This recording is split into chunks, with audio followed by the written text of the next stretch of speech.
Hey kids, it's Captain Handsome back. A little bit later than I hoped to be with the NFC East preview, but we're going to go through it. I know I'm pretty late on this. I'm going to try to do 7 in 7 days. I'm going to make sure that I get the NFC East and the NFC South done so that at least Philadelphia and Atlanta are taken care of before their first game. Not that you guys really care, but I feel pride in doing that at least. But I'm really going to try to do 7 in 7, and then we can leave it at that. So without further ado, let's get on to the NFC East. Obviously, we're going to start with the Super Bowl champions, the Philadelphia Eagles. There hasn't been a repeat winner in the NFC East since the Eagles did it in 2004. And I think that this is the year that it happens again. I don't think the Eagles are a 13-3 team or a crazy dominating team. I just don't think the NFC East is great. I look at the Eagles and who they've retained and the moves that they've made and things like that. I know they lost Trey Burton, but obviously they still have Zach Ertz. I know they lost Michael Kendricks, but he's in jail. So, yeah. He also said that the Browns have more talent or more skill than the Eagles. So I'm not necessarily certain about his judgment. So we're going to be okay with that one. I'm really happy Chris Long came back. I really like Chris Long. I love what he did last year playing for charity. He just seems like the kind of guy you want to play with and you want to go to war with. So if I'm an Eagles fan, I'm super happy that Chris Long is back. They've got some questions. They announced yesterday, I think, or the day before, that Jeffrey was going to be out 2 weeks for, minimum. Aguilar looks to be on his way back, so he's going to obviously have a bit of a boom to start the year, which is pretty sweet for them. Otherwise, they lost Blunt, which isn't going to be a massive hit because you've got Jay Ajayi, who has a similar style. That running game is going to be solid. It's deep. There's a bunch of guys who can interchange, and they like doing that with their running game and with their defense. So I think it's going to still be efficient. Jay Ajayi is going to be the workhorse, but they've also got guys like Corey Clement can do a ton of stuff, and it's a very deep position as you already know. Like from tight end, Selleck and Burton are gone, and Zach Ertz, who is one of the better tight ends in the NFL, is still there. So good for them. That's not a bad thing to worry about. You're going to have the return of your super quarterback or the guy who you think is your super quarterback. And I guess we're going to see. I guess Nick has shown that he can do it if he really, really needs to. Oops, heavens to Betsy. But aside from that, you really want to have your superstar back. That's what you gave up so much so you could take him number 2 overall. And I think he's going to be back. I think they're going to bring him back when it's the right move. If he starts week 1, if he doesn't start week 1, it's not a big deal when you're a team that has a championship goal. If you're a team that's life and death to make the playoffs, yeah, you need that guy in every game. But the Eagles should be a playoff team. They should win this division. I think they're the only team without major holes. So I think they're in pretty good shape, to be honest with you. Furthermore to that offensive line looks like it was already good, and then you get back an all-pro offensive lineman essentially adding to the team that won the Super Bowl last year. That's not bad. They're in good shape. The running game's going to be good. Wentz is going to be protected. Once he gets back, Jeffrey will be fine. It might take him a couple of weeks, and that's the only reason I might not be all over him when it comes to fantasy. This team, as far as fantasy, you know who the guys are. Ertz is good. He's going really high in some drafts. I saw him go super early 3rd round in a draft I was in last night, and I thought that was too early for me. But some people really like him, so you can. Aguilar gets bumped up a bit because the first couple weeks he's going to see a lot more balls. Jay Ajayi is a tough one because it is a running back by committee, but he is the bell cow. So I think he's going to get all the goal line touches. But then you got Zach Ertz, who's also a great goal line guy. So it's tough. Jay Ajayi, if you can get him in the 6th or 7th round, I see him going around where Alex Collins is going, and I think Alex Collins is a much better option. As far as Wentz is going super early some places, so maybe we lay off that one a little bit. For me, Wentz is like the 10th best quarterback as far as offensive output is concerned. And it's not that I don't think he's good. I just don't think he's a fantasy stud. And I don't want to take him early. I think that you can get a ton of value on guys. He's going before Andrew Luck and a bunch of, and I don't get that. If Andrew Luck is even 70% of Andrew Luck, he's probably going to be a top 3 QB fantasy-wise. So for me, I think Wentz is the QB4 off the board on average. I've got him around QB9 or 10. I'd probably lay off of him, let somebody else, roll with him. He's not a bad choice. He's not going to kill you, but I just think there's other guys and better options there, and you might lose out on, having an extra running back who could start as opposed to, and the difference between the quarterbacks isn't that big at that point. So next we're going to move on to the Dallas Cowboys, a team that I think is in a little bit of trouble after the Travis Frederick information. He's going to miss. Most people think he's probably going to miss the year. Zach Martin seems to be back at practice and practicing with the first team, which is good for them. From what I heard, Tyron Smith isn't. I read a report today that he wasn't. I can't confirm that. Obviously, I don't go to camps or anything like that. I'm a schlub who records this in his basement. But I do follow, everybody who matters on Twitter. And the information that I have seen is that he has not been practicing with the first team. And we know Tyron Smith is pretty much always hurt. I mean, not always hurt, but every year he gets hurt a little bit. So that offensive line is going to need some stability, especially without their starting, superstar center. And if Zach Martin can't be back to being Zach Martin, they're going to rely a heck of a lot on La'el Collins. And that doesn't bode super well for Dak Prescott. I think Zeke's going to be fine. Zeke's a superstar. I have no concerns about Zeke. Zeke is one of the best running backs in the game. But I think it's going to hurt Dak. I know everybody thinks Dak's going to have a bounce back year because he doesn't have Dez in his ear. But people forget 2 years ago that when Dak was in trouble, he'd just throw those 50-50 balls and Dez would go up and get him because that's who Dez is. And he also had another safety net that was Jason Witten. Those things are gone. He's got Cole Beasley now. He's got Allen Hurns. Man, that wide receiving core isn't scaring anybody. So they're going to need Zeke to be great. Everyone's going to know Zeke's going to get the ball, but he's still going to carry the ball a ton. He's still a phenomenal fantasy option. We know that. And offensively, for me, he's the only fantasy option. I mean, maybe take a late flyer if you can get Cole Beasley with like your last pick. Throw him, if you got a deep bench, throw him on there. I did that last year thinking it would be, thinking he would be the guy. And nobody was the guy last year. Zeke was the guy last year, right? So Zeke's still the guy. Dak talks all the time about how he likes Cole Beasley, so you might want to throw a flyer there. From a defensive standpoint, you know who this team is. This team relies on Sean Lee. If Sean Lee is healthy, which he seldom is, their defense is going to be better. I know they've got Lawrence and those guys, and they've got a couple of playmakers, but really, Sean Lee is the captain of that defense. Sean Lee's the guy that makes things happen, and if Sean Lee can't get through a whole season, the defense is probably going to be in some trouble. They had some really, really good luck with some young cornerbacks last year. I thought Jordan Lewis did a great job. I'll be honest with you, coming out of Michigan, I didn't think Jordan Lewis was going to be that great. I loved Jordan Lewis because he came from Michigan, but I just didn't think he was going to adapt that well. I thought he had a really good year last year. So, like I said, they've got a few guys who can do some things. They got lucky last year with some young cornerback play, and they're going to need that to continue this year. But they always rely on Sean Lee.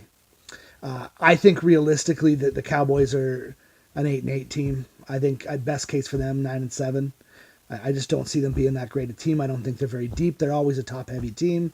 And this year, like from an offensive standpoint, I think they're really, really weak. So, that offensive line is going to have to be solid and amazing for them to sniff the playoffs this year. But I don't see that. I don't think that's a realistic possibility. I think that they're an 8-8 team, 9-7 best case, and the NFC's too good for a 9-7 team to make the playoffs. Next, we'll go to the Giants, who addressed their biggest concern with Patrick Omameh, with Nate Solder. As far as I know, they don't even know what they're doing with Omameh. If he's going to start, he's looked really bad from everything I've read. Nate Solder's a massive upgrade on Eric Flowers. Obviously, Flowers is still going to be starting though. He's just going to be playing right tackle this year, and he's still awful. So their offensive line should be a little bit better, but not that much better. Their offensive line is still going to be the weak spot of the team. And Solder's overpaid. Solder was coached by Dante Scarnecchia, so he looked good in a Patriot system. but he's still way overpaid. Beyond that, they've got Eli. Everybody thinks this is going to be the Eli Renaissance this year. I love Eli Manning. You know I love Eli Manning. I mean, my last name is Manning. Eli Manning is one of my favorite players in the NFL because of the 2 Super Bowls against the Patriots. But Eli Manning is past it. He's past his prime. He's lucky he's got some studs. You know, he's got Shepard. He's got OBJ. He's got a great tight end. I mean, he's got some options. He's got some people to play with. And now he's got a stud running back. And I mean, I want to point out real quickly, I'm really glad the Giants did OBJ right. He was the mature guy. He didn't hold out. He didn't do the wrong thing. He did it the right way.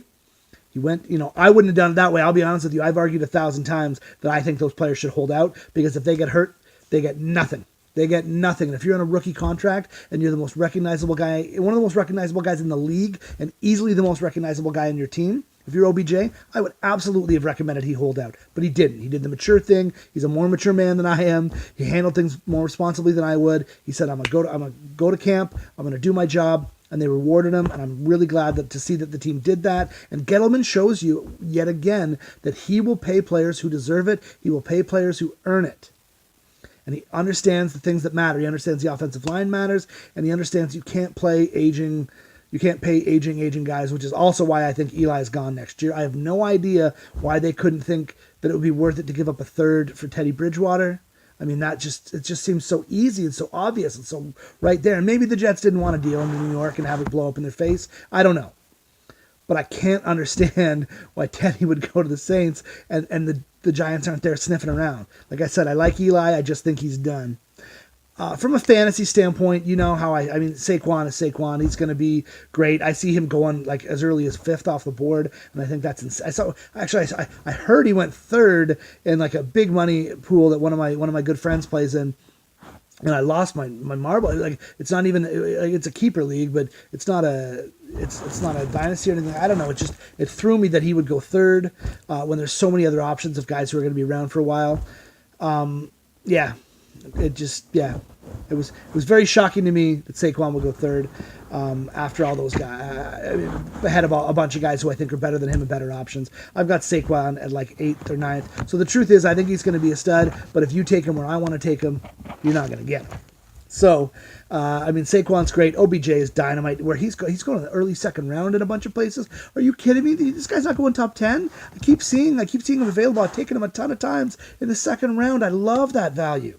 He's one of the biggest producers in the league as a wide receiver. He's one of those guys. I mean, if you look at PPR and things like that, and he's that guy. It's him and Antonio Brown are almost always the top 2 guys as far as PPR points. Obviously not last year. We know how last year worked out. But OBJ, you look at points per game, the way that he puts up points, he's a bona fide superstar. And I have no idea why he's going in the 2nd round. So scoop him up. As far as Evan Ingram goes, he's been going pretty early in drafts for me. So for me, it's a little bit early. I know some people like him, and some people want to grab him early. I just think there's too much value. Like you can wait on so many guys. You can wait on. I mean, if you really, really want to wait, you can wait on guys like Ricky Seals-Jones, who really broke out at the end of last year and nobody's paying any attention to. But there's still there's O.J. Howards and guys like that who are still available. I don't even think O.J. Howard's a sleeper. I think people know O.J. Howard's going to be good, right? Like, I just think there's enough guys that you don't need to wait. You don't need to go early on a guy like Evan Ingram. That's just me though. We know. I mean, the Giants' defense is unspectacular.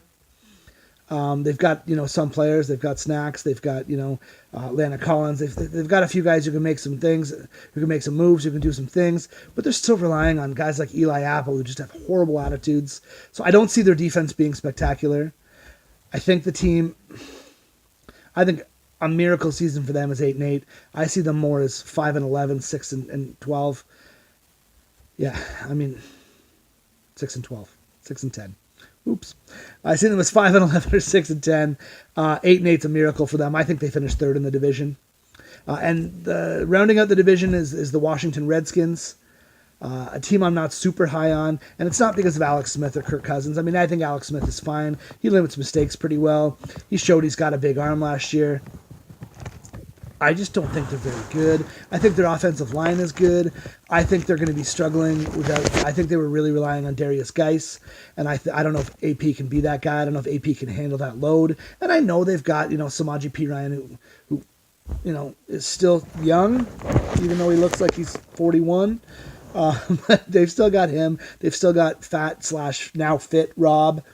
So it remains to be seen what that running game can do behind a good offensive line, which they have. So I mean, we'll give that a little bit of leeway. There's just too many questions. I mean, is Josh Stockton is he gonna be a guy this year? Is he gonna be somebody? Is he gonna be able to make an impression?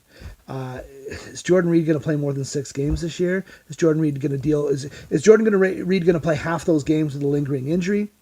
Are they going to continue to misuse Vernon Davis when Jordan Reed is injured? Because, man, you let that guy run up the seam, he can still beat almost any linebacker, and that's who they have covering him, so let him go. Dude's got jets, even for an older guy. He still moves really, really well, so let him go. He'll beat the linebacker. You know it. Let him go. And, I mean, I like Paul Richardson a lot. I know they picked up Paul Richardson in the offseason. Big fan of his. So I think that their offense is probably going to be the better part of their team. I still think the defense has a lot of holes. I've never been a huge Josh Norman fan. I've never hided it. I never hit it before. I don't like the guy. I think that he is a top 20 cornerback at best, but he gets paid and acts like he's a top 5 cornerback. I just don't think he makes guys better, and I think that they thought he made Breeland better, and I think that is the reason that they didn't, let Breeland come back. So I think they're in trouble. I think that defensively they're going to give up a lot of points, and I think that that's going to, hurt the team. I think it's going to prevent the team from really doing anything this year. I know a lot of people have them as a sexy, secret playoff pick or something. I think that's ridiculous. I think the division's fairly even, except for the Eagles, who I think are going to run away with the division with 10 or 11 wins. But I don't see the Redskins finishing better than 7-9. I mean, I think they're probably a 5-11 team. I just don't see them being that great. All right, guys, that's my take on the NFC East. I will be back with the NFC South. Hopefully within a day of when this one gets posted, so that we can actually stay on track. Alrighty, guys. As always, you can follow me on Twitter at CPT_handsome, obviously, at CPT_handsome. And if you have any questions, please don't hesitate to reach out. You can post them on YouTube. You can send them to me via